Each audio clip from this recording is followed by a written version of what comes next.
What is going on, everybody? Welcome to the RBS Cinema Podcast. And today I am your host, Devin. I have Sam here, as always, and then I have lovely Wyatt here as a guest, which I feel like that we'll have people come in and out as we go. And then if people want to talk about specific movies, like Wyatt, if you're on next time, if you want to talk about a specific movie, you can. All right. So, and then even if we have something in the works, it's like, okay, well, we'll veto that one, and then we'll work on that one, like, the following week or something. So, adjust my chair real quick. But, yeah. So, how have you guys been? Been doing all right. Had a good weekend so far. Yeah. But, yeah, so welcome to the episode. Today, if you guys can't tell, we're talking about Into the Spiderverse. And... I don't know, my brain shut off. Yeah, my brain shut off. Well, that's my train of thought. So yeah, for those of you that are new to the podcast, essentially what we do is that we talk about the a new movie each week, and we talk about it scene for scene. So what we do is that we introduce the players of the game, so who directed it, starred in it, wrote it, and all that fun stuff. And then we have a few tidbits that we throw in. So we do taglines, Ron People. So for those of you that aren't aware of this, Ron People is where somebody that has a negative review on a really good movie, so in this case, Into the Spiderverse, and we talk about that. So that way, we discuss their Ron opinion and then see why that they have that opinion on the movie. So like in this kind of an instance, I could understand for the art style for it. I understand it's not for everybody because it's not 2D animation. It looks like 3D animation sometimes, and like all that back and forth. So that makes sense. But otherwise, we talk about their review and try to pick it apart and see why that they came to that conclusion. And then at the end of it, we give our consensus on which the reason why this is called RBS is a rent, buy, or skip on the movie. So we'll talk more about that as we go later on. So let's go ahead and jump into the Spiderverse.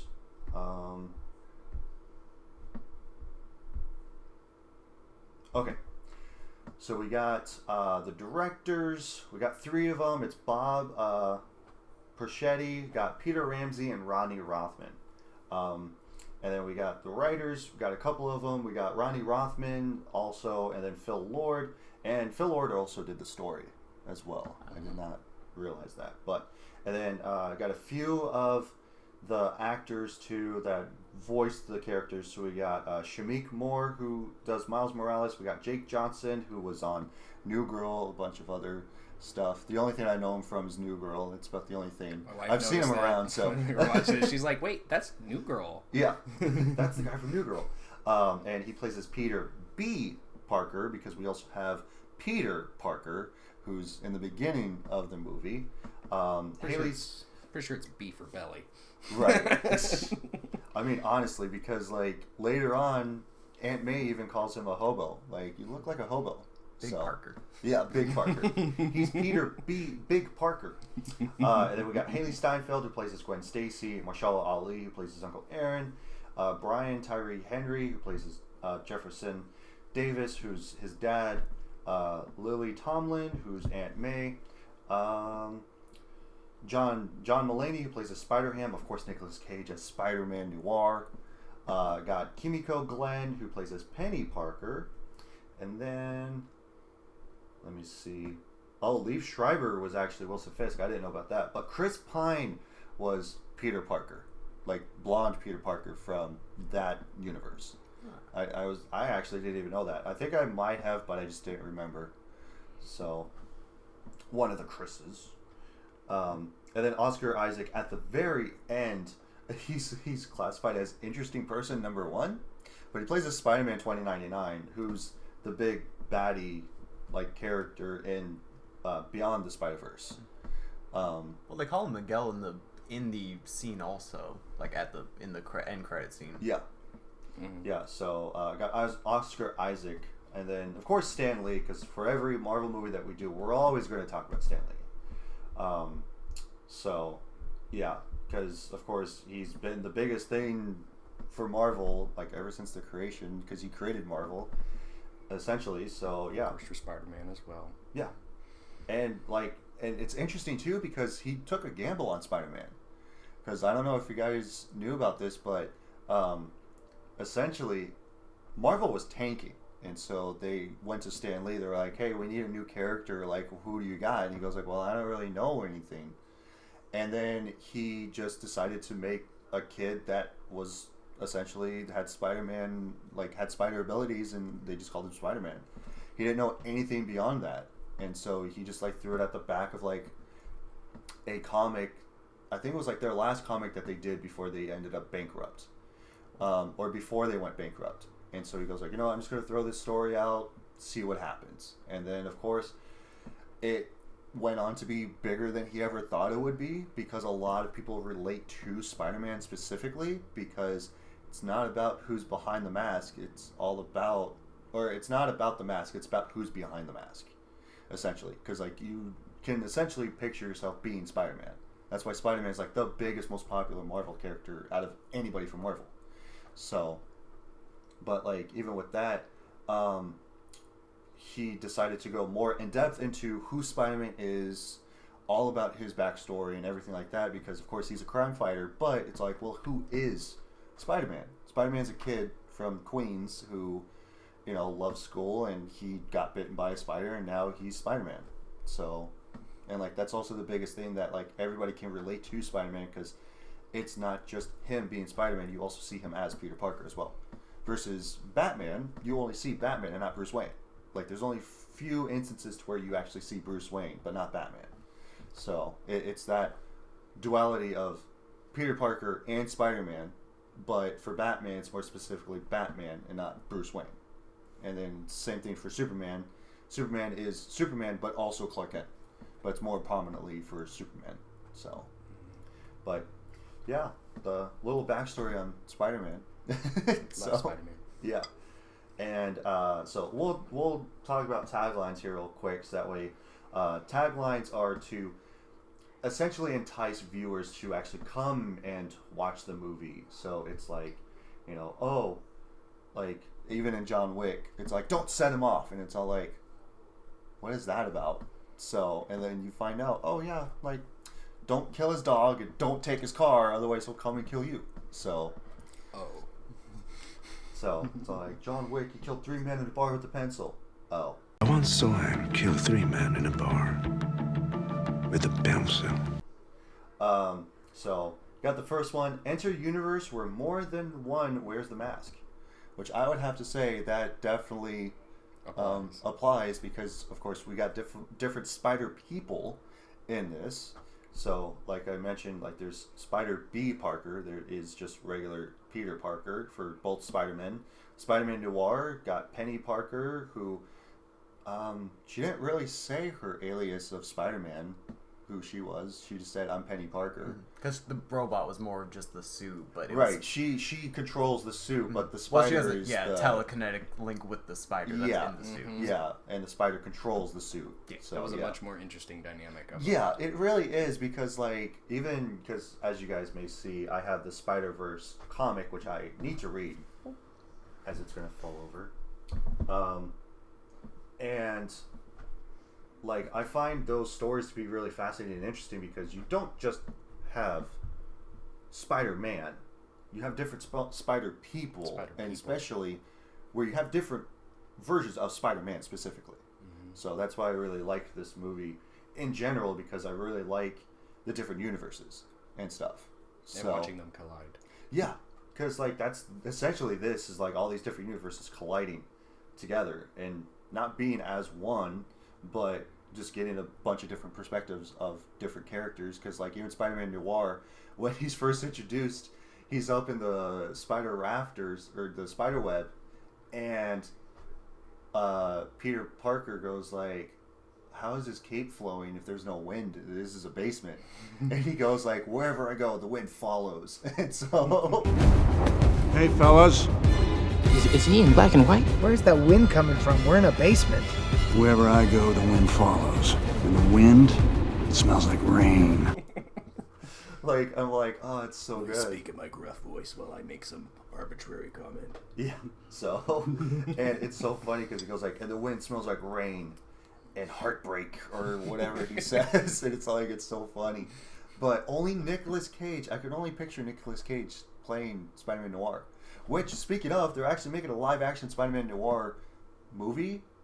I think like a mini-series. Or a mini-series. And Nicolas Cage is going to play as Spider-Man Noir. So I'm like, that's actually really awesome. That's just perfect. Yeah. I mean, why not get the voice actor that played as this character to play as the live-action version of that character? So, like, I think it would be actually really awesome. But yeah,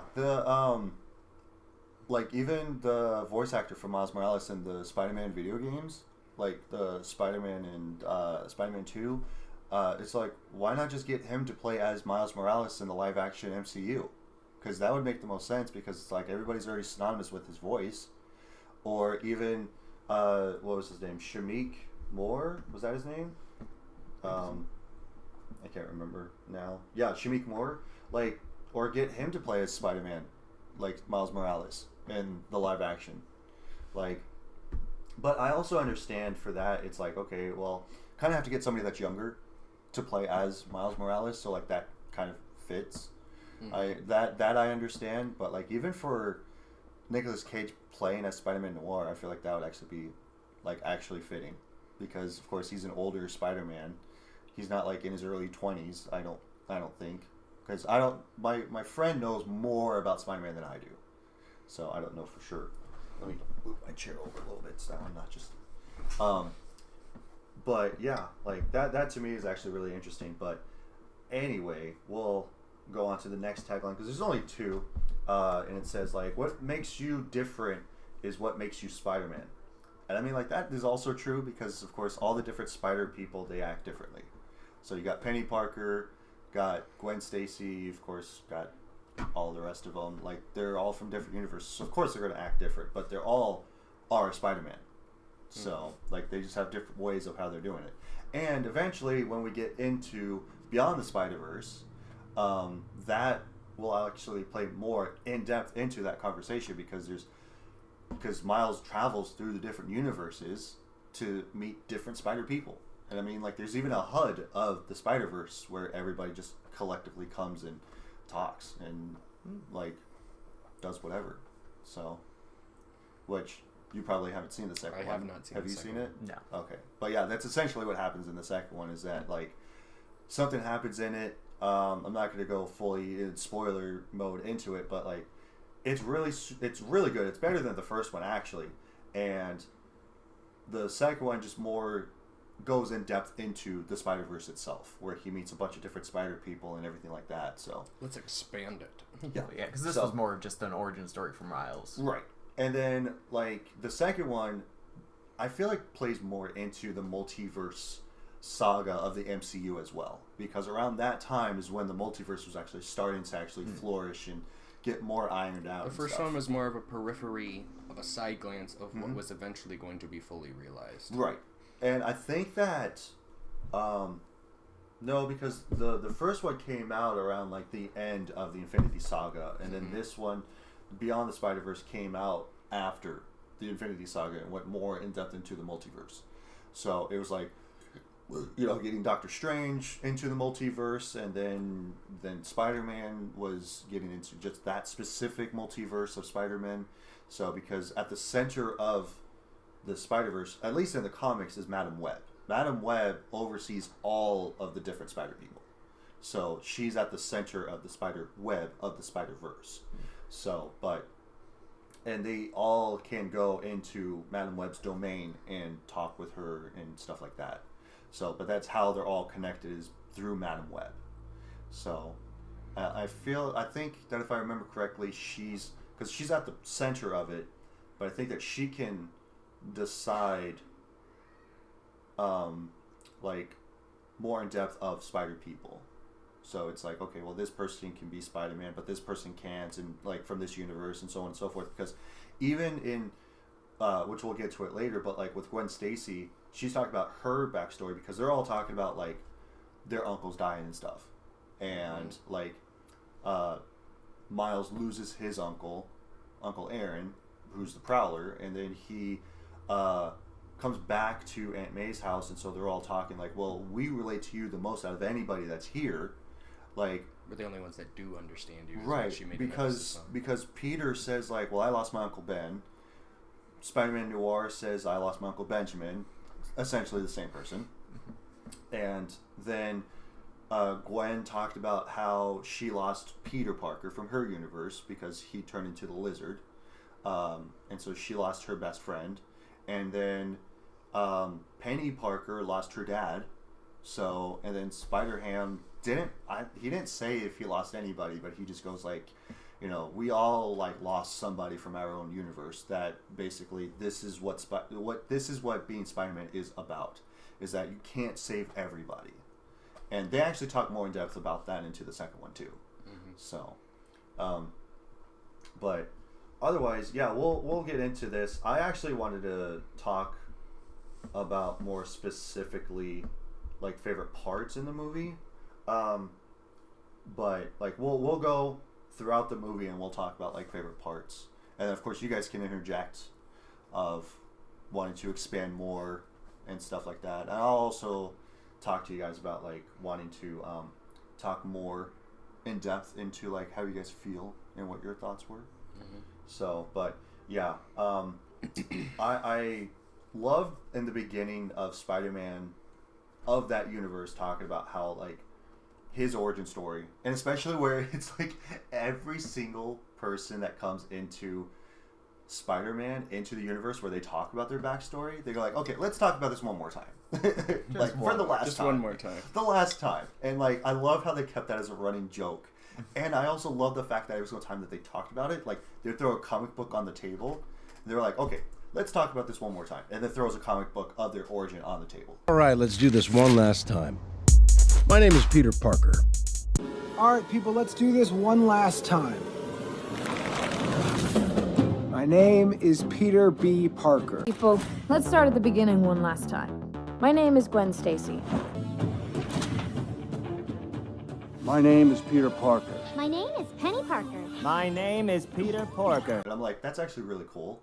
But yeah, so that Spider-Man of that universe basically just talks about like how it is like in our universe of like kind of like the Sam Raimi verse of Spider-Man, Tobey Maguire's Spider-Man, where he talked about how, you know, like he fell in love with Mary Jane, he like, you know, saved her, he saved the city, and like I also pointed out in my notes that like they made the Spider-Man 2 reference of him just being in his suit talking with Mary Jane at like that coffee shop or like that restaurant. Or when he's holding the train. Not that specifically, but that too. Mm-hmm. But like the he's one sitting in the coffee shop and the car comes flying and through hits the car. Yeah, and then he punches it away instead of like, you know, the car colliding into the shop and then him actually getting his powers back in that moment. Because in the second one of that one, he loses his powers and stuff, so he's not able to like fight Doc Ock.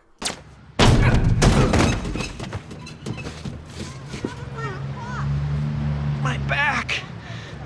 Oh, my back! But yeah, that was in there, and then also the Spider-Man 3 dance that he does. And I also just love the fact that he's just fully in costume when that's not what happened in the movies.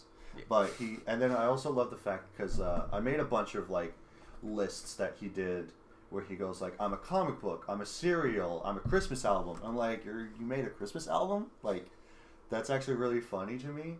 And then like an excellent theme song, which let's be real, that theme song goes hard. So, and they also made that reference of the old like animated series back from like what the 60s, 70s, something like that. Because I know it wasn't the 90s. The 90s was like more grungier and like more serious at times. But and then like a So-So Popsicle. Yeah. And I'm like, I love how he threw that in there too. So it's like, just a really shitty photo. I know, because I'm like, that's really funny. That's awesome. And I did this. We don't really talk about this. Look, I'm a comic book. I'm a cereal. Did a Christmas album. I have an excellent theme song. And a So-So Popsicle. And then I also like I mentioned before, one of my favorite parts was the style to this movie. It looks like that you're reading it from like an old comic book. And I also understand, because I worked at a movie theater when this was coming out, and I would hear people talk about, like, I just didn't like the way that it looked. And I'm like, yeah, like I can understand that. I can respect that, because like some people, they didn't like the fact that it almost looked like a 3D movie when it wasn't a 3D movie.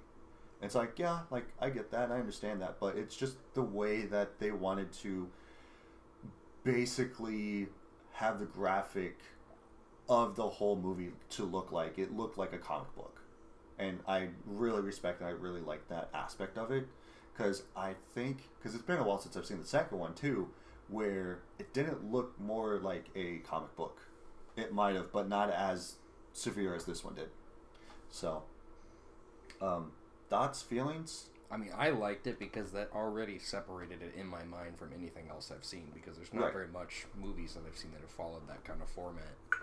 So I wasn't as turned off by it. I can't say that it was like always a strong suit, but it wasn't a negative in any way for me. Yeah. Wyatt? I definitely enjoyed the graphics, like all the different varieties. Yeah.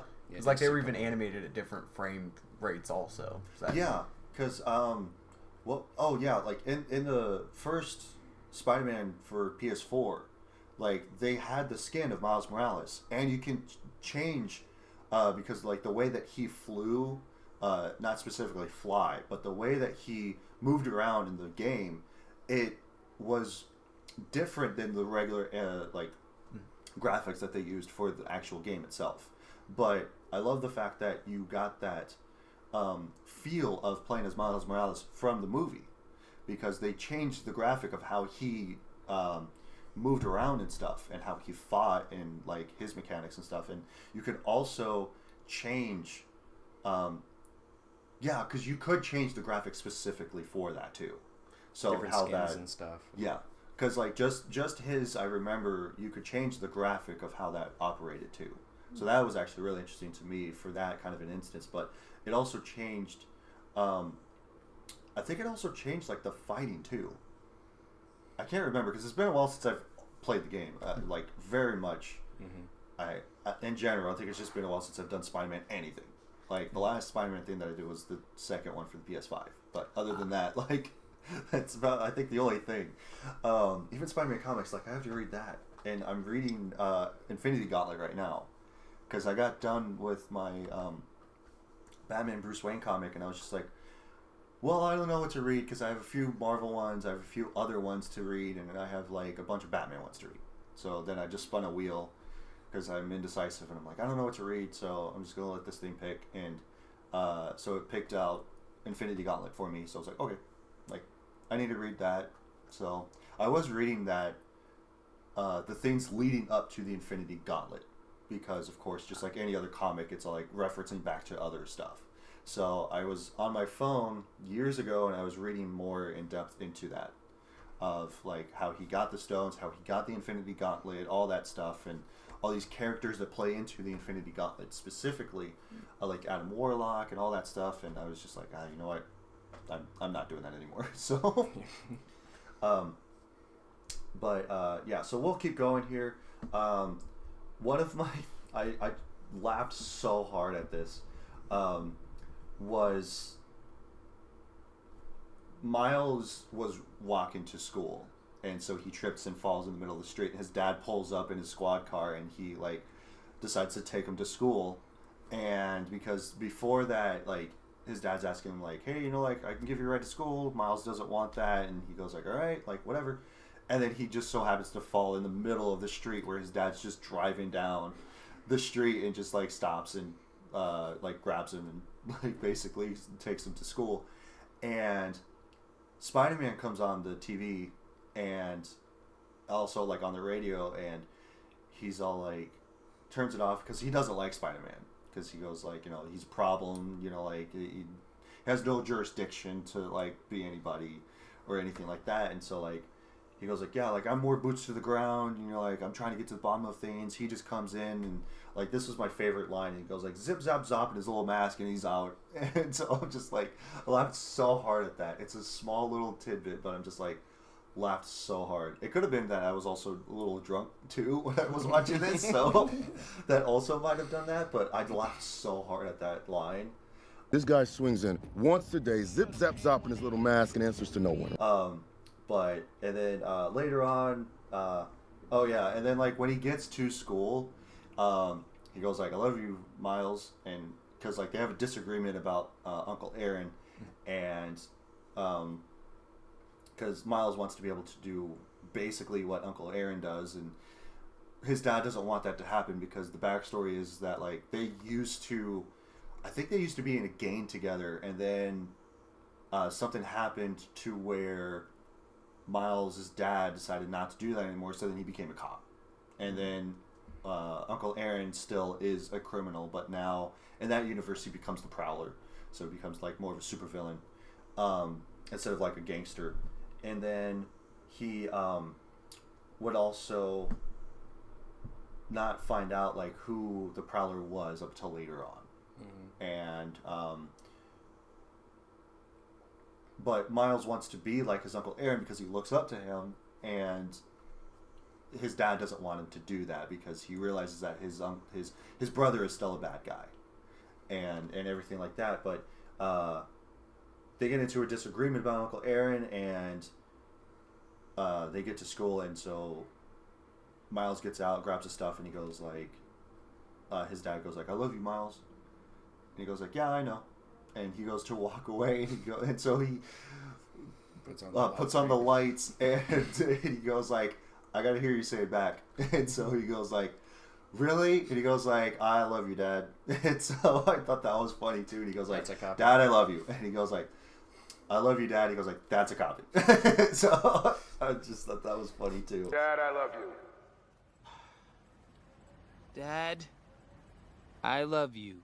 That's a copy. So, just a quick quib on that. So, it's played off as a very lighthearted thing, but that also explains a lot about the controlling nature of the father. Just not like inherently like, oh, he's just doing it in a bad way, but just that little hold, like kind of what you were talking about with that influence. It's just that little hold on him. So he plays it off as a little joke, but it's kind of like, you know, just gives you a little, okay, this is how that relationship is. It's not completely strained, but it's also not something that Miles really pushes too much on. Right. He wants to be his own person, and he feels like he can't.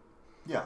Because, like, of course, like, you know, you're 15, like, you're 14, 15 years old, and you think that you have everything figured out, but you really don't. You only have your own stuff figured out. You don't have the rest of, like, you know, the world figured out and like how you can do things and whatever, because you're only limited to what your space is. Up until you move out and you have like more adult responsibilities, then you kind of have, again, your own stuff figured out for the most part, but now you kind of understand the world a lot more. But even then it's like, okay, you can still only control so much. But when you're a child, you have no control over anything. Like, you can't go to a friend's house all the time. You can't play video games all the time. You can't do the things that you really want to do all the time because you still have school, you still have, you know, chores, you still have a bunch of stuff that you have to take care of for your own stuff. But that'll get developed that'll obviously get touched on again, but I just wanted to preface that with, I feel like that was kind of where it was really like cemented in the story so far. Yeah, because like I mentioned, like his dad doesn't want him to follow into Uncle Aaron's first footsteps because of that reason.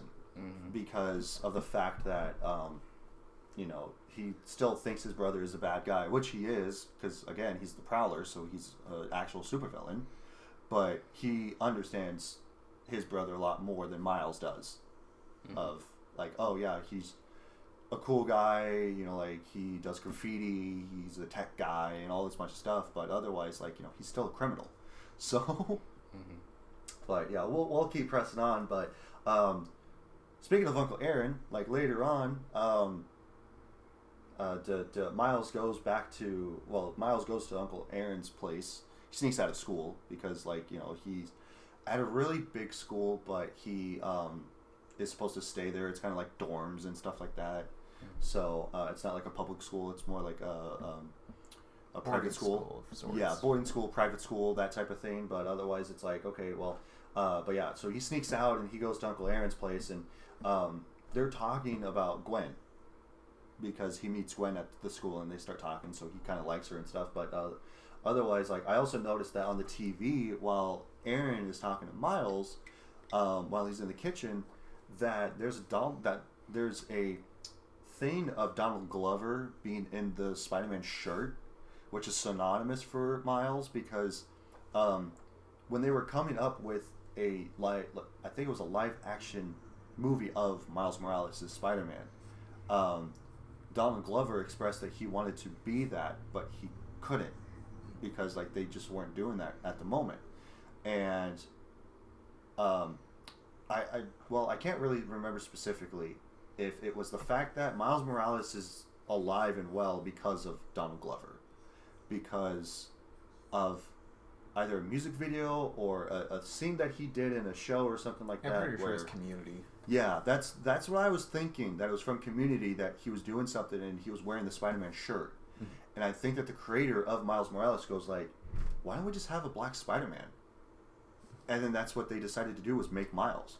So, like, I thought that was actually really interesting and a really cool callback to that sort of thing. Because, like, especially if you're in that niche circle, then it's like, okay, like, that actually makes sense. Mm-hmm. So, which, there's a surprise in the second one. I won't spoil it, but it's good. You guys are going to probably flip if we ever talk about the second one eventually.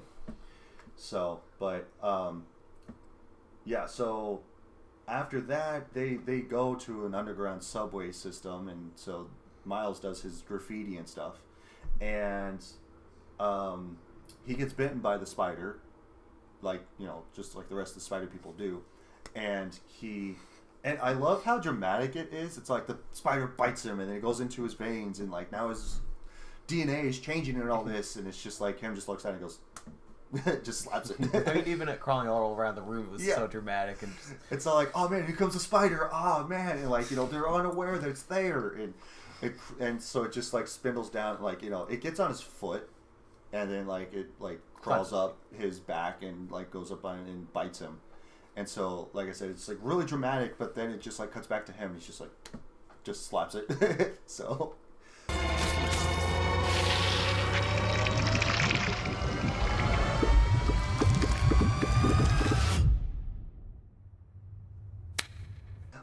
But yeah, later on he meets, because Uncle Aaron tells him like, hey, like the next time that you see her, put your hand on his shoulder and say, hey. And stuff. And I thought that was really funny. And then he goes to school like the next day, and he thinks that he hit like a growth spurt. He goes like, man, did I hit puberty? Like all this bunch of stuff, and but just turns out that it's the spider ability is just like morphing him, and actually like I feel like it's like actually jump starting his puberty, because he's a lot taller. And I mean, like, you don't just grow 6 feet overnight. Like, it takes a few months, and then all of a sudden now you're just like starting to get taller and stuff, and body hair being everywhere and whatever. But otherwise, he thinks he's going through puberty, so that's why he's acting weird and everything. And he runs into Gwen Stacy, and he does the whole thing of where they're already talking. So that was funny too, of him just talking with Gwen about like what happened and stuff like that, and then he just puts his hand on her shoulder and goes like, hey. And so it's just like, hey, so I'm gonna leave. And then like then his hands become sticky because like of the spider bite, and so now he's starting to get his powers, and he can't control them, so he's just stuck on her, and then gets stuck to her hair, and then just like cuts to them being at the nurse's office, especially for the fact, like right before that, where he goes like, I'm gonna pull really hard on the count of 3. Okay? She goes like, I advise not doing that. Relax. Okay, I have a plan. I'm going to pull really hard. That's a terrible plan. And so So just cuts to them being in the nurse's office, and you just hear the clippers being buzzed to her hair, and so you just see his handprint on the side of her head in her hair, and I'm like, which eventually leads to her fade later on. Right, and I'm like, oh man, like I love when a girl has a fade, like it's great.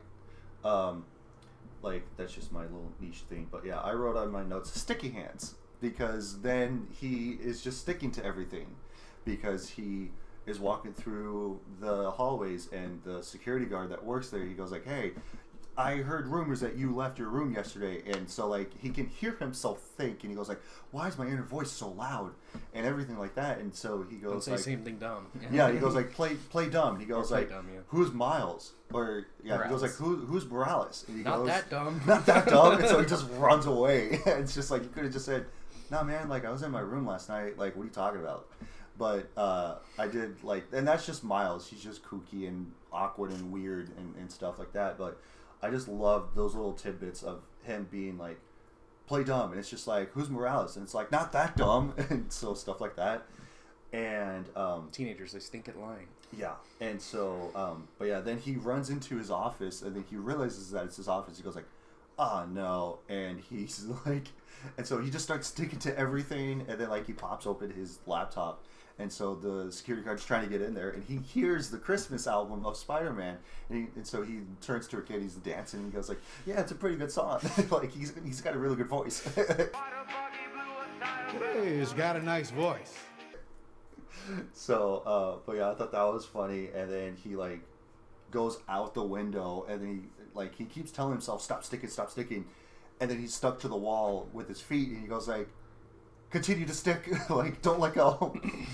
Don't listen to what I just said. Yeah, he goes like, keep sticking. And then later on, he goes back into his dorm room, and he has a roommate, and so like his roommate reads Spider-Man comics, and he is now stuck to the comic, and so he starts realizing what's happening. And I'm like, I thought that was actually interesting as well, of just being like, yeah, this is the exact same thing that's happening to you that happened to Peter in the comic.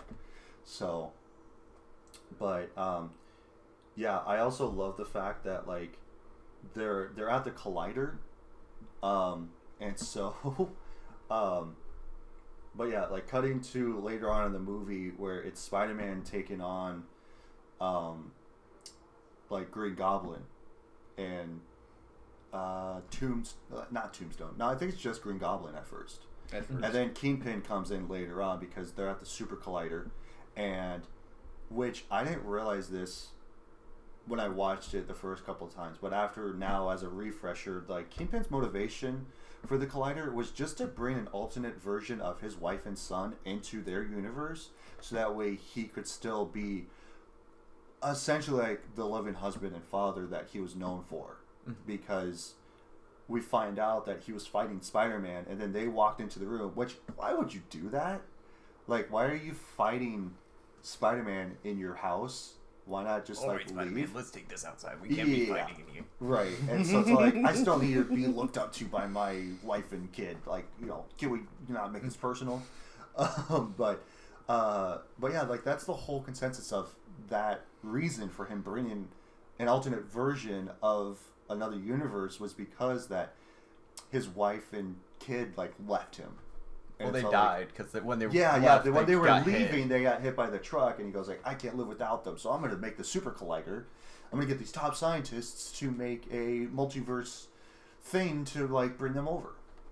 So, and it's all like, I'm not going to say get over it, but it's all like, go to therapy, like maybe not be a supervillain in that aspect. So, but I mean, like, it's Kingpin. Like, when you're used to getting what you want, and all of a sudden you can't, you will find ways to get what you want. Exactly. Mm-hmm. No matter the cost. Like, it's not about the money, Spider-Man. It's about the Mets, baby, the Mets, and I have that written down too. I have that written down. So like, that's what I literally thought about was like when Spider-Man literally is like dying, and Kingpin comes up and Spider-Man's telling him like, you can't do this, like blah blah blah. And he goes like, it's not about the money, Spider-Man. And I instantly thought of like, it's about the Mets, baby. The Mets, let's go. Like, I love that we're all on the same page. It's not always about the money, Spider-Man. It's about the Mets, baby. Love the Mets. All right, baby. Let's go. Get a home run, baby. Love the Mets. Let's go, Mets. That's exactly what I thought, too. Yeah. So then, of course, Spider-Man dies, and then but he told Miles when he first like stumbles upon Miles that he goes like, "You're the same as me." He goes like, "Well, I'll show you the ropes after I take care of all this stuff, and like, I'll show you how to be Spider-Man and all this bunch of stuff and whatever." But he doesn't get that chance because Kingpin kills him, and then later on they find out that the world finds out that Peter Parker was Spider-Man, and sorry, I had a burp, and we get our Stan Lee cameos when he's running like a I think it was a comic book store, or maybe it was like a Spider-Man costume store. Always fits. Eventually. Yeah. And or both. Yeah, and so like because he's selling like a bunch of the Spider-Man like costumes because like everybody wants to celebrate Spider-Man because they all want to basically wear a mask or a costume ceremony. Right. Yeah. And like then Miles wears that for the majority of the movie, like throughout the course of the movie and stuff, because like he doesn't have his own suit, but later on towards the end of the movie he does actually have his own suit that he made himself.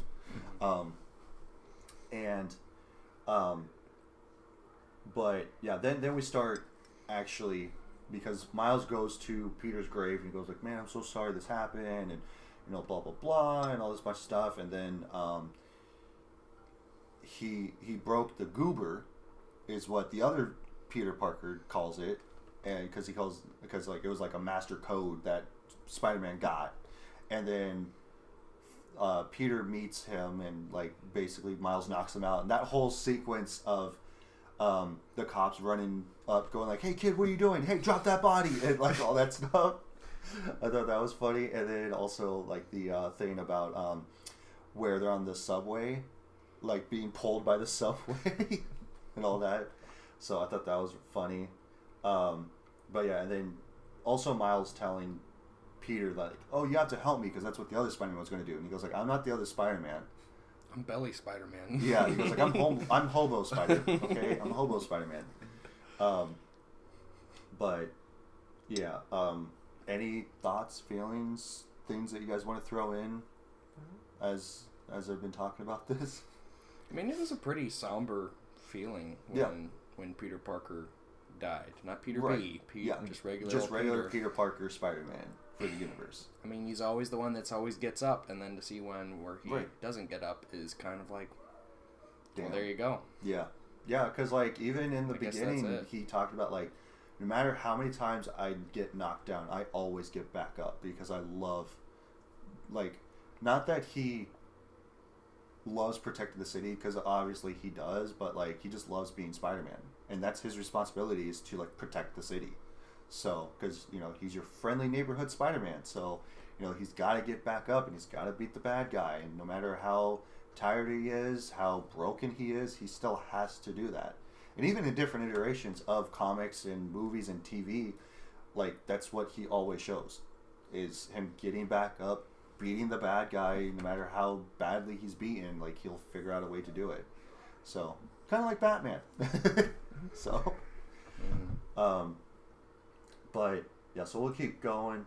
Yeah, because then after the ceremony that MJ has, he finds out that, you know, like after reading more of the comic, that like, oh, like I can do what Spider-Man does. And then like I had this in my notes, was like where he goes up on the building on the roof and he goes to like run, and then he goes like, he looks over the edge and he goes like, "This is too high," and then you just see him walking down the stairs and then now he's on a different rooftop that's a little bit smaller. Like it's not as tall. I thought that was funny. And then like he goes to run off the building like Spider-Man does, and or Peter, and so he ends up tripping over his shoelaces and then he falls off the roof, but he ends up being fine. Tie your shoes, kids. Yeah, and then that's when he breaks the goober, because then Spider-Man, like Peter B. Parker, is introduced, and then shortly after that, and he basically like ties him up like at Uncle Aaron's place in the gym bag, and Peter goes like, don't watch the mouth, watch the hands. And so because he actually got himself out of him being tied up and stuff. And then he goes to leave, but then Miles goes like, you have to help me. Like, you have to help me figure out how to be Spider-Man too, and all this bunch of stuff. And he goes like, I don't have to do anything. Like, I have to try to figure out a way to get to my own universe. He goes like, but that's what this was. Like, I have the code that Spider-Man gave me. And he goes like, give it. He goes like, no, not up until you say that you're going to help me. He goes like, I don't have to do anything. And then that's when he calls it a goober. And he goes like, no, it's a master code. He goes like, master code, master key, like whatever thing that he says, it's a goober. I always call it a goober because there's always a master thing. And so he doesn't try to figure out how to fix it, because Penny Parker later on actually has like the technical advancement to actually fix it. Mm-hmm. So because then later on they go to Aunt May's house, and then they find out that he has this giant like thing there too. Yeah, and they go to the place to get another like thumb drive to get the code again, and like they're suiting up outside in the forest, and you just see Miles with a cape, and Peter just looks at him and goes like, Spider-Man doesn't wear a cape. And he goes like, but what if he does wear a cape? And he goes like, Spider-Man doesn't wear a cape. So he takes it off, and they go in the facility, and then we find out that Doc Ock is female. And I'm like, I thought that was actually a really interesting thing. Instead of making him a guy, it's actually a girl this time. What was it, Octavia, I believe? Or I think it was Octavia, Octavius.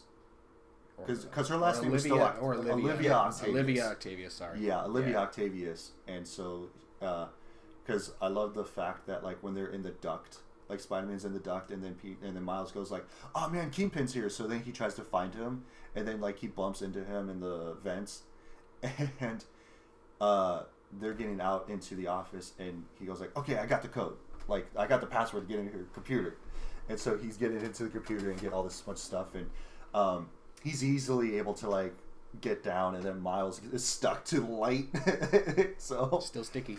And he goes like, what do you do to relax? And so he's singing Sunflower by Post Malone, and he goes like, oh man, like this is the reason why I'm not going to have kids is because they're annoying. And so he goes like, especially teenagers. And because that's the reason why, like for his universe, for his backstory, everything works out the same to a certain extent. Because, again, he falls in love with Mary Jane. He like saves the city a bunch of times and all this bunch of stuff, but then he ends up splitting up with MJ because he got freaked out by having kids or wanting to have kids, because MJ wanted to have kids, he didn't want to have kids and stuff, and so he was just too freaked out to where he didn't even have that conversation. He just like ran away essentially. And then after that he goes like, yeah, but I'm Spider-Man, so I always come up on my feet. And you just see him like basically face down in his studio apartment on the bed, and just like his alarm going off and him just rolling back over.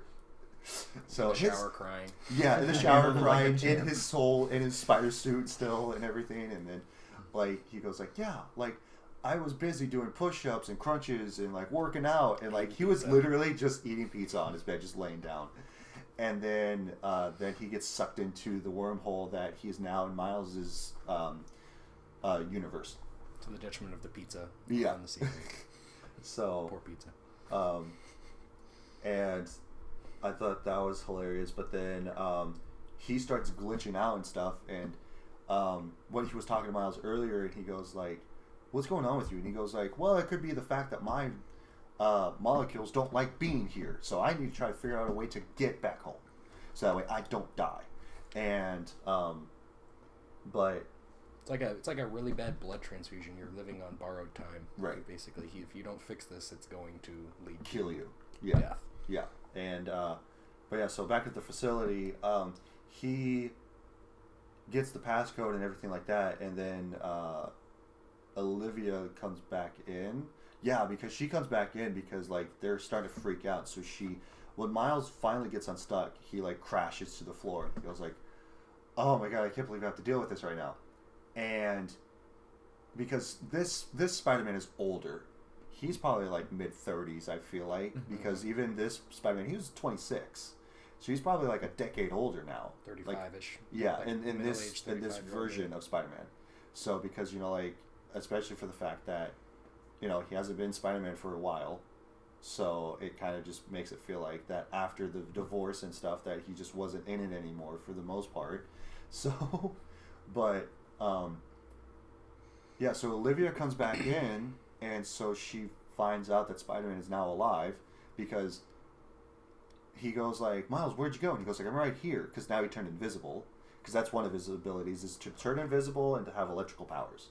So, but there's that, and then he like realizes that Olivia's coming back in, and then so she goes like, Spider-Man, I thought that you were dead, and he goes like, nope, I'm very much alive, and she very quickly realizes that it's not the Spider-Man that is in their universe, that it's a different one, and so like that's why she like starts doing testing on him and like look at his molecules in his bloodstream and finds out that they're dying, and she goes like, it's very interesting that your molecular structure is starting to deteriorate the more that you're here.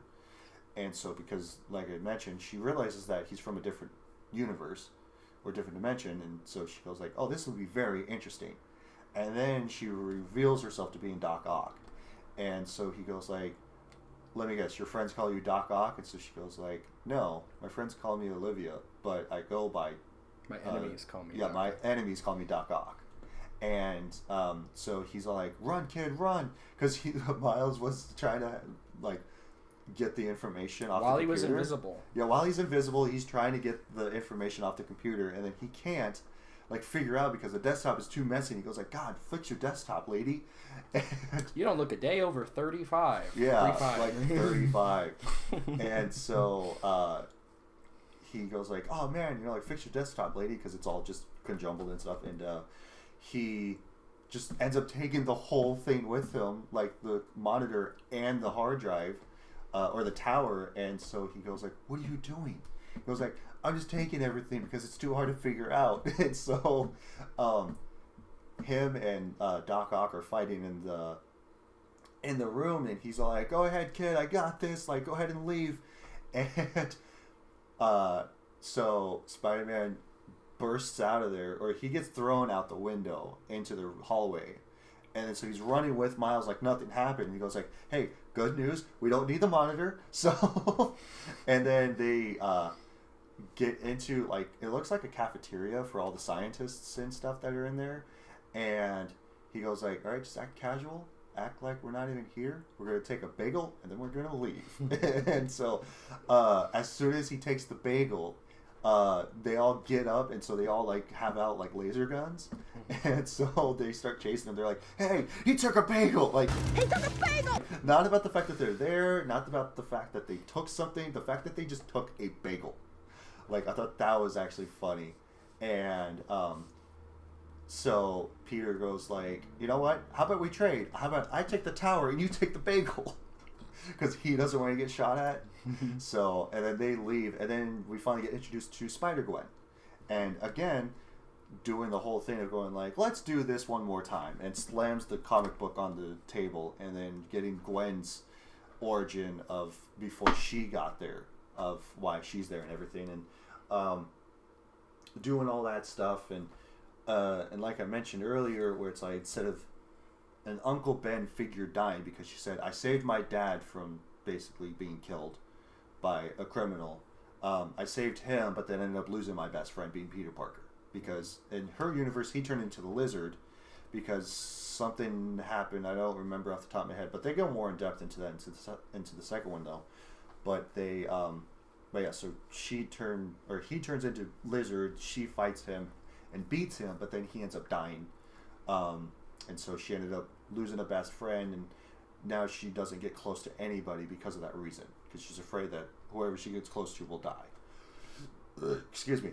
But yeah, and then we go to Aunt May's house, find out that Spider-Man in that universe actually has a secret lair, which it's funny because she also realizes that it's not the actual Peter, because she goes like, oh, like, you changed your hair and you're fatter now. And so he goes like, because especially with Miles, when he sees him for the first time, he goes like, you changed your hair and you're rounder. He goes like, you didn't have to call me fat. And he goes like, I didn't say that you were fat. So, but yeah, so Aunt May lets him down into the spider lair, and that's where I loved all the tidbits in there, like the spider wagon, which was in the original Spider-Man TV show, like the animated show, and then also like all the different spider suits that are in there. I didn't see this the first couple times I watched it, but I was paying more attention this time. They had the Spider-Man 4 suit in there. They did, the yellow one? Yeah. I saw that too.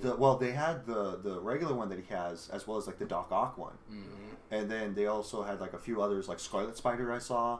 I saw a few others, I just didn't remember them, what they were called off the top of my head or where they were from. But they also had another one where it's the cape. And so that one, because of the What If series, they played into the fact of, well, what if Spider-Man got Doctor Strange's powers too, and he became Sorcerer Supreme? So when they're looking at all the stuff, Peter goes like Miles asks him like, oh, do you have a lair like this back at home? And he goes like, yeah, except for like, you know, the spider copter, the spider wagon, like all the different suits. Like I have a futon.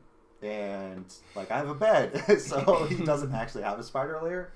So because like it's very interesting between all these different spider people of how they have like their own like quote unquote spider layers. Because 9 times out of 10, most of them only just have an apartment. So none of them really have a house. They just have apartments. Unless they're with MJ, then of course they have a house because MJ isn't going to live in an apartment all her life. But Then we get introduced to all the different spider people, being Spider-Man Noir, Penny Parker, Spider-Ham, and stuff like that, and Peter Porker. Yeah, Peter Porker. It can get weirder. I just washed my hands. That's why they're wet. No other reason. And they start talking about their origin stories, and they all slam the comics on the table all at once. They play it off like it's annoying, but I love it. Yeah, they go like, okay, let's do this one more time, as they all said across. But I'm glad that they interspersed like their origins, like, oh, I'm from this universe, and then Penny goes like, I'm from the year like 3145. Yeah, and then Spider-Ham goes like, yeah, I was a pig I was a spider that was bitten by a radioactive pig, which is very funny. And I'm just like, I think it would have been easier if the spider bit you as a pig, but to each their own. Like, I could have remembered that wrong, because it would make more sense if he was a pig and then got bitten by a radioactive spider. But I think it is actually what he said. Yeah. So, and that's John Mulaney, and like perfect thing for John Mulaney to be as Spider-Ham, because he's more of a cartoon character instead of a comic book character. But of course he's in the comics, so like that's beside that. But he's more of a cartoon character, like Looney Tunes based cartoon character. Yeah.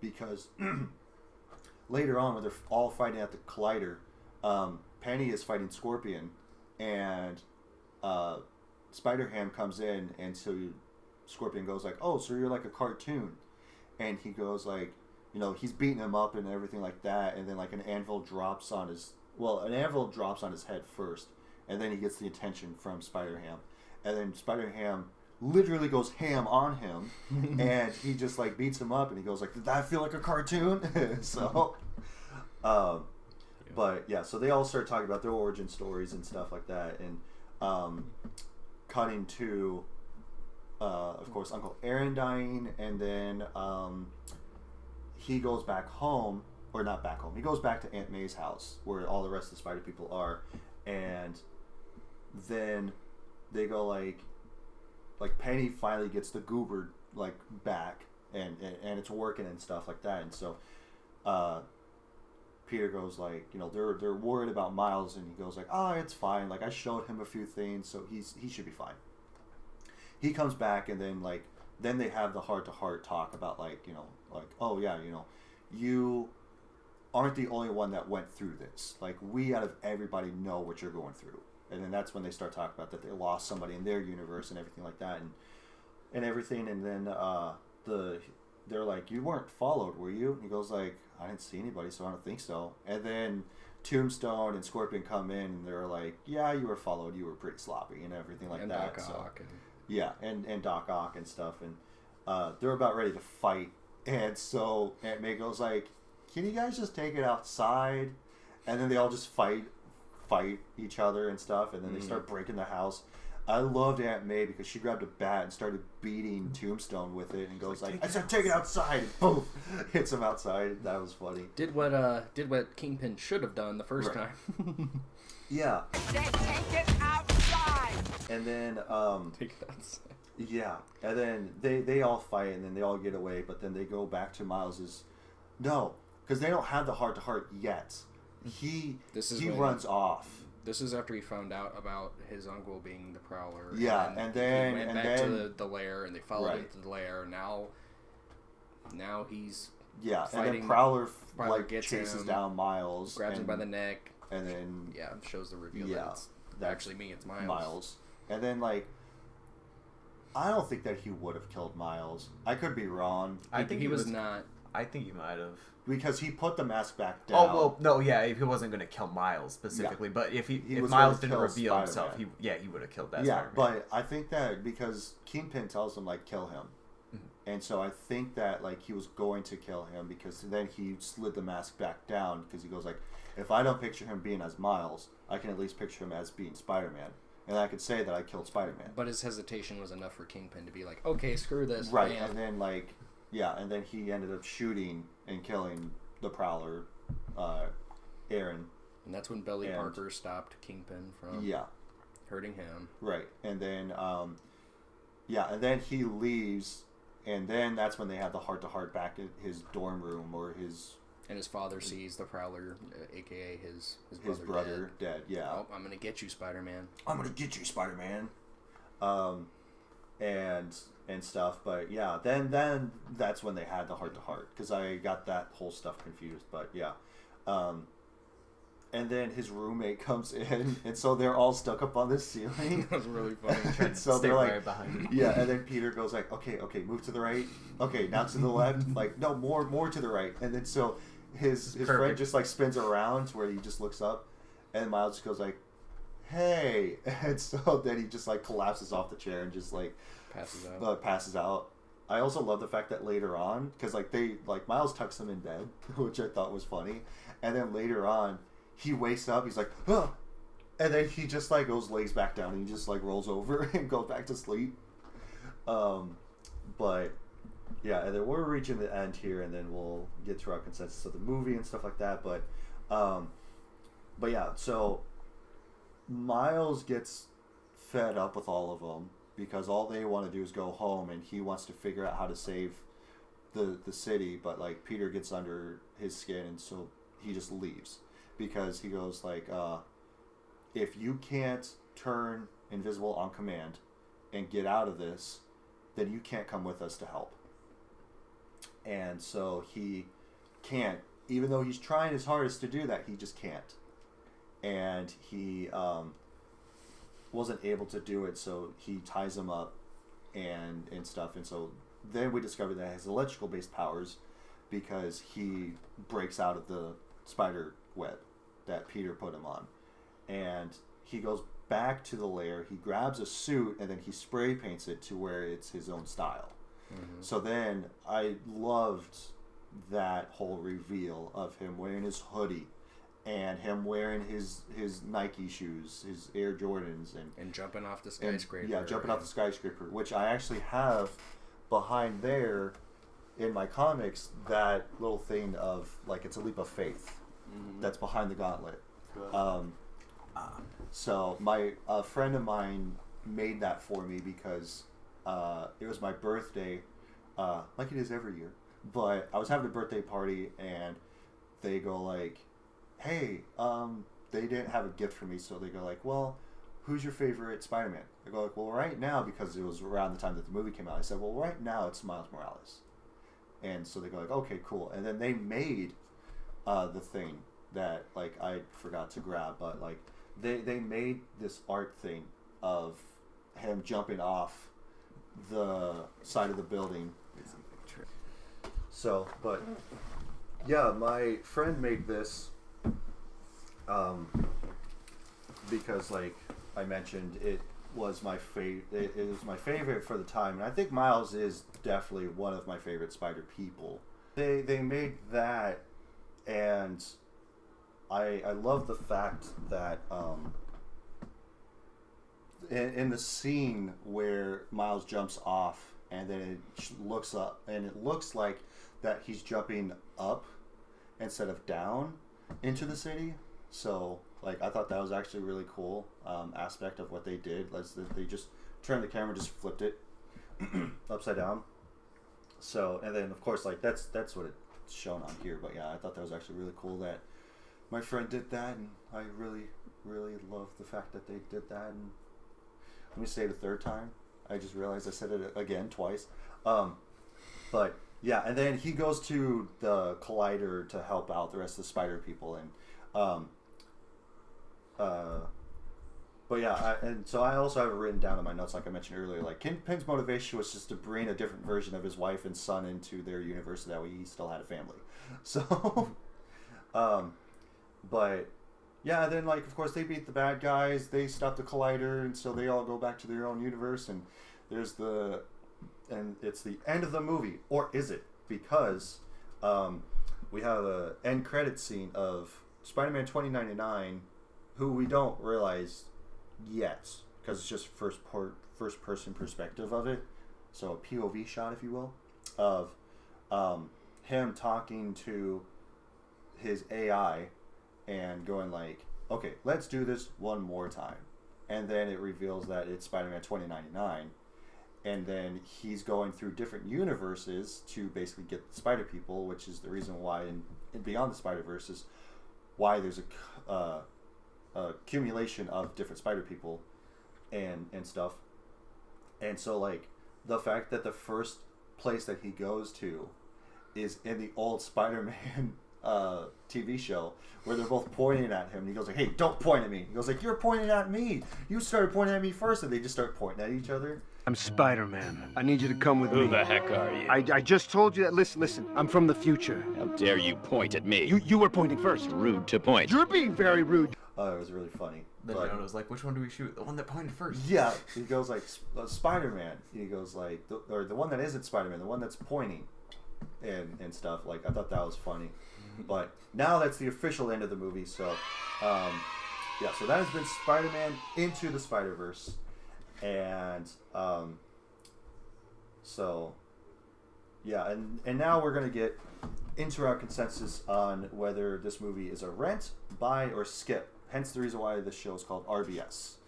And if one of you guys wants to go first, otherwise I can go first. So dealer's choice. I'll go first. Okay. So I would call it a buy. Fuck yeah! I like this movie. I'm definitely, I wouldn't say a Spider-Man aficionado, but I definitely like anything involving Spider-Man and the Spider-Verse stuff. So for me to see this for the first time, I actually really appreciated it. I thought it was a really good rendition of what they were trying to portray and the way they did it. So I would call it a buy. Yeah. Wyatt? I would say it's a buy also. Fuck yeah! It's definitely a fun movie. Lots of fun to be had. Yeah, because I definitely think that for this movie, it's not just a movie for adults. It's more like a kids, because it's general audience. Yeah, it's general audience, but like otherwise, like a few of the things that they had was like, you know, kids stuff, like kids jokes and stuff like that. So like stuff that an adult wouldn't find funny, but could see the humor, but a kid would laugh their ass off about. So, but yeah. Did you say it was also a buy? Yeah. Okay. Yeah. I would obviously say that's a buy. Fuck yeah! Because I have the 4K Blu-ray, and then I bought the Steelbook for it because I bought the Blu-ray for it, and so I just switched the discs around. And of course, I have both Steelbooks for the second one. But yeah, I would definitely say that it's a buy for sure. But yeah, I don't know. My mind just went blank for a second again. So, but no, definitely it's a buy for sure, and especially like if you're just a Spider-Man fan in general, I would definitely say this is a buy for sure. And especially with these kinds of movies, it gets, especially me being into comics, it gets me more interested in reading a lot more comic books that are based about these characters. Like, I'd love to know more about Spider-Man Noir, or more, like, silly stuff that happens in Spider-Ham. Like, just to get that character. Because, like, even in the second one, like, there's a T-Rex. Like, that's a spider T-Rex. So, it's interesting. Like, you don't get any of their backstories, but it's just relevant to have all these different spider people to be around. Like, in the second one, at least. But, yeah, otherwise... it's a buy across the board, I would say. And now we can start talking about wrong people. That's taglines. I want wrong people. So, like I mentioned earlier, there's a few people that have pointed out, like, just in general, ever since the movie came out, the fact that the animation style wasn't that good. Like, they found it not over the top, I want to say, but they just didn't like the style to it. So... But I wanted to talk about this one. Somebody said, it was painful. I expected a lot from this movie. I really tried to like it, but I couldn't. The animation was confusing and annoying, like I already discussed. Lots of colors and psychedelic effects, poor use of frames, etc. The story didn't really make sense, and the characters just weren't relatable to me. Mind me, I'm a 20-year-old Latina, but I just love Peter Parker. It's the personality that matters. I found Miles dislikable, as well as Peter D. or B. So yeah, Peter B. Parker. Other characters didn't have enough screen time to show any personality. It was long, boring, and the humor wasn't as good as other Spider-Man content. I had to force myself to watch it to the end because I already paid for it. And well, maybe it'd get better at the end. It didn't. I guess I can't understand the hype. So for me... I, of course, like, love this movie and everything about it, but like I mentioned earlier, like, there's not a lot of people that like the animation to this. But again, there's a specific reason why that they did the animation style, was to make it more like look like a comic book. So and there's just so many characters that it's hard. Each of these different universe of Peter Parkers, they have to be portrayed in a certain element so that they can all intersperse within each other. And they are, in order to do that, you kind of have to be this way. So I almost felt like they may not have had this be their original way they wanted to do it, but when they started talking about the characters, I bet it was more of a to portray that they had to put it in this way. Yeah. To make it better. I feel like it was more of a personal choice to include them all that way. Right. And all of the different spider people, they had their own different animations. Mm-hmm. Like, that was also on top of that, because, you know, you had Penny Parker that looked more anime-ish. Mm-hmm. And then you had Spider-Ham, who's more cartoonish. And then you had Spider-Man Noir, who was more, like, rigid, instead of being more smoothed out, and stuff like that. And so, like, the animation style for all of them had to be different, because they're all different spider people from their own different universes. And I don't remember specifically in the second one if that's how it is too, with all the different spider people either. I don't know if they have their own. Yeah, they do. They do have their own different spider, their own animation style, because I remember that Spider-Punk has his own style too. Oh yeah. His kind of looked more like a newspaper clippy kind of style to it, I feel like. But yeah, like he had his own style like everybody else did and stuff like that. Like, there's even Spider-Man PS4 that's in there, and he is animated just like from the game. So there's that as well. But like but yeah, so like that goes for like the framing of it, and like the poor use of frames, and I'm like, what does that even mean? Like, I never really understand why people go like, oh yeah, like the poor frame, the framing of the movie, and it's like, what do you mean by that? I thought the shots were great. Yeah, like the cinematography is great.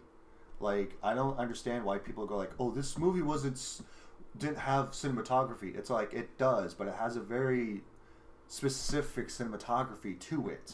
I didn't see like, every single frame of that leg movement in that action scene. Oh my gosh, it's the worst. Yeah, and I'm all like, dude, like, get over yourself. You're not a critic. You're just a person watching this movie. Why are you going to say, oh, the poor frame rate, the cinematography? It's all like, what are you even talking about? Like, you're not talking about the movie. Like, you're talking more about critique stuff about it. And it's like, that to me is just like, get over yourself. So, but yeah, I get tired of like seeing these people, and that's the reason why that they're wrong people is because of that reason. It's like, dude, what are we even talking about with the frame? Like, doesn't make any sense. But otherwise, like, the story didn't really make sense, and I'm like, the story makes sense for it being a Miles Morales like origin story of him becoming Spider-Man. Exactly. The story makes sense because it's about Miles being bit by a spider. Kingpin has a super collider where his whole goal is to get a different version of his wife and son to come into the universe so that way he has his family again, and then ends up screwing it up by having all of these different spider people because Spider-Man gets into the collider, and so that's the reason why that a few of these different spider people come to this universe in the first place, is because it took his DNA and brought all these different spider people into the universe, and then they're trying to get back home, so then they have to try to figure out a way to get back into the super collider, fire it up, stop Kingpin as well as the rest of the villains, and then just go home, and then that's it. Mm-hmm. So while also at the same time Miles is trying to understand his spider abilities and trying to basically use them to basically become Spider-Man. That's what the whole movie is about. So I don't know what they're talking about. Oh, the story doesn't make much sense. It's like, it makes perfect sense. It's not jumping around. It's not like doing other things like how some movies are. Like Quentin Tarantino movies, they start at the end and then they just go, how did we get here? And then they just go off of that. So, I mean, it would be different if they started it as like, my name is Miles Morales. Let's see how I became Spider-Man. It's like My Hero Academia. Like, I'm Ezekiel Midoriya, and like this is how I became the #1 hero of the world. And it's like, you're talking about an origin story. Like, we're not trying to figure out, oh man, I really want to see him just be Spider-Man. And it's all like, it's not what this is about. This is about him becoming Spider-Man. This isn't Spider-Man yet. Yeah. He doesn't even get his comic book introduction like everybody else does until literally pretty much at the end when he's before he jumps off the building. Right. I think that's it's closing the book on that. Right. Yeah. Because even he does the whole trope of that too, of going like, let's do this one more time, but for real this time. And it's all like, it's slams his comic book down, and now he has his own origin story now. It's cemented. Yeah. Now it's cemented into comics because now he's going to have his pictures on lunchboxes and movies and comics and serials and all this bunch of stuff, just like the regular Spider-Man did. So, like, to me, that just like infuriates me of like when people go like, the movie didn't make sense. It's all like, I can understand for an A24 movie, the movie doesn't make sense because A24 movies most of the time they don't make sense. Did it not make sense, or did you not like it? There's a difference. Because even this person said like, that they love Peter Parker. It's like, okay, that's great. You can still love Peter Parker because again, he's still in this movie, but it's not portraying Peter Parker. This is Miles Morales. This is a Miles Morales engine that they're going through with it. So, like, you can like different versions of Spider-Man, and that's okay. But literally, you can't just be like, I just didn't like Miles Morales. Then that's fine. You don't have to like it, but you don't have to say I didn't like the movie because it's not about like Peter Parker Spider-Man. And I'm like, what are you even talking about then? Like, you could have watched from the trailer and just like didn't have to watch it after that. Like, I think I'll skip this because it's not Tobey about Maguire, there's Tom Holland, there's Andrew Garfield. Right. There's also the different iterations of cartoon Spider-Man too. Mm-hmm. Like, you have all of those. Like, you have the original, you have the 90s, you have the Amazing Spider-Man, the Ultimate Spider-Man. Like, there's so many Spider-Man, like, of just Peter Parker. So, and I think I mentioned this to you too before on an earlier episode, where it's like they have the source material. You don't have to read the book. You don't have to watch the movie to like everything about this. Like, you can pick and choose. I don't like the movie, so I like the book. It's like, okay, that's fine. You can do that. Like Harry Potter. Harry Potter, most people like the book versus the movies, and that's fine. Not everybody has to like the movies. Not everybody has to like the books. Like me, I never really read the books, so I like the movies. And especially for people that don't like to read, you can watch the movie, and it still gets its story across. Like, that's what it is. It's an interpretation of the book, but it's still talking about what happens in the book. Maybe not verbatim, maybe not with everything that happens, but it's still talking about the story and the legacy of this character and everything like that for the book going into movie. But well, this is a comic book character, so like there's not really much to not like about the story. You just don't like Miles, and it's okay. But don't say, I didn't like this movie because it's not about Peter Parker or Spider-Man. It's like, then don't watch it. So, but thoughts, feelings? pretty similar. Right. So, but yeah, and then like the thing that they're talking about with other characters didn't have enough screen time to show any personality. It's like they did, but towards the end of it, they kind of, I feel like, ham-fisted all the rest of these characters for their origins. Beautiful. That's what they did. Like they just interspliced their because they just threw the last 3 at the same time. Right. Like, okay, we just need to get through this real quick so we can just finish the movie. Yeah, and I mean, like, there's not really much to go about, like, these characters. You understand that Spider-Man Noir is more of a darker, grittier Spider-Man, and he's more based about, like, not the 60s, but, 30s. The 30s and 40s. Because he's talked about, like, you know, beating up Nazis and stuff. So it's based around the 30s and 40s. And then Spider-Ham is a cartoon character. Penny Parker is more like an anime character, and so she's from the future. Like, you still get all of these different characters, and you still get their personalities in a very short amount of time, I would say.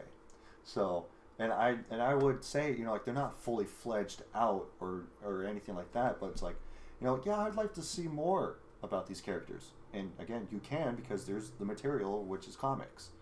But, like, and I understand, like I mentioned earlier, like, not everybody's going to read the comics, and that's fine. They're just going to watch the movie or the TV, and that's fine too.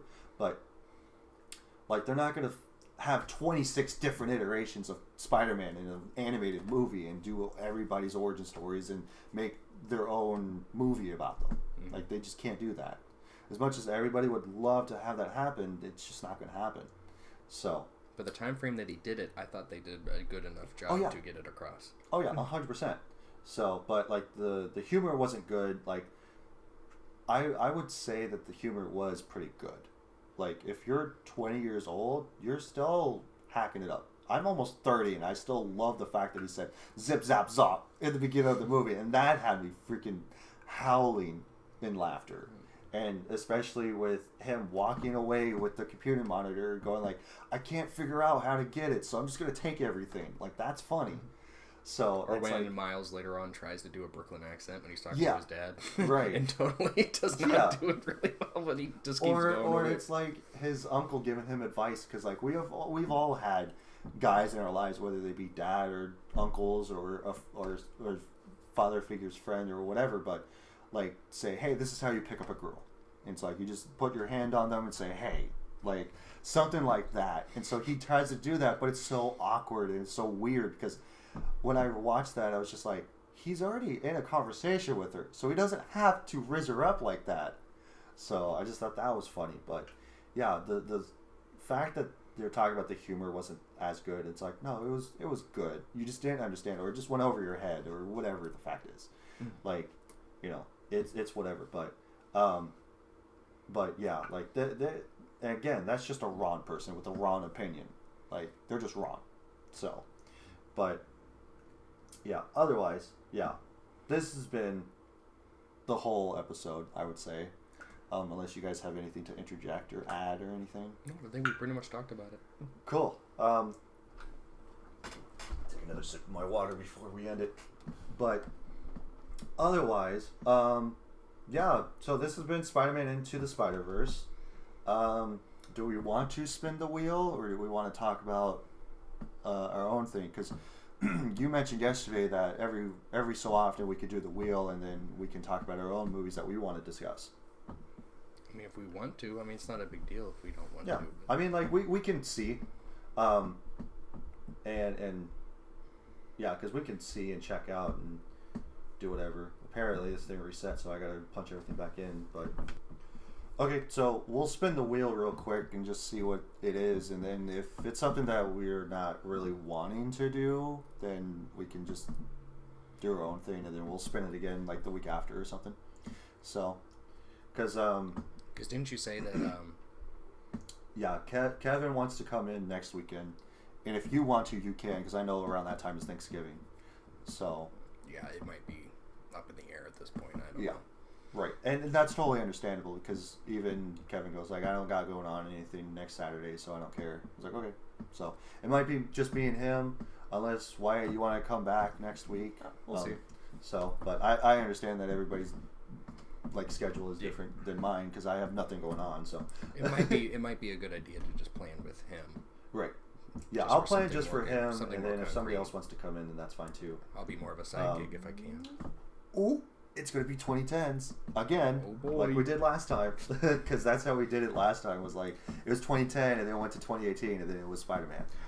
So, yeah, which I completely forgot to introduce this. So we started a new thing at the end of the video where instead of just going like, well, we don't know what to talk about, so now we're going to spin a wheel. I have different wheels that I have up where it's going from the 80s, 90s, 2000s, 2010s, and 2020s. And so we spin the wheel, whatever the year it lands on, or the decade it lands on, then, like in this case, it's spun on 2010s. So now I have to punch into another wheel to see what year it's going to spin in, and if whatever it lands on, so for 2012, for instance, and then just pick, and then spin the wheel again to see what movie of that year it will pick for us to talk about. So, is it 2019 or 2018? Okay, landed on 2019. So a year later, let's see what movies came out in 2019, and then we'll spin the wheel for that. Okay, we got a lot of movies on this. Jeez, there's a lot of good movies that came out 2019. Okay, now we'll spin the wheel, see what it lands on. But yeah, there's like a bunch of super good movies. And we're going to talk about the Joker. I'm the Joker, baby. Yeah. So, with Joaquin Phoenix. Super good movie. I actually really liked it. And I actually have the steelbook for that one too. So I have seen snippets, but I have not seen it in its entirety. So. Oh, it's so good. Probably better than the second one, Fully Ado, but I never saw that one, so I can't say for sure.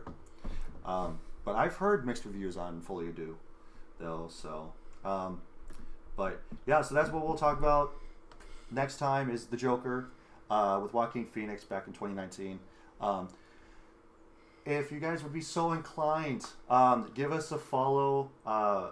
Like, check us out on YouTube, Spotify, Instagram, and on TikTok. And if there's a specific movie that you guys want us to talk about, leave it in the comment section below, both on YouTube and on Spotify, because I have comments on for Spotify as well.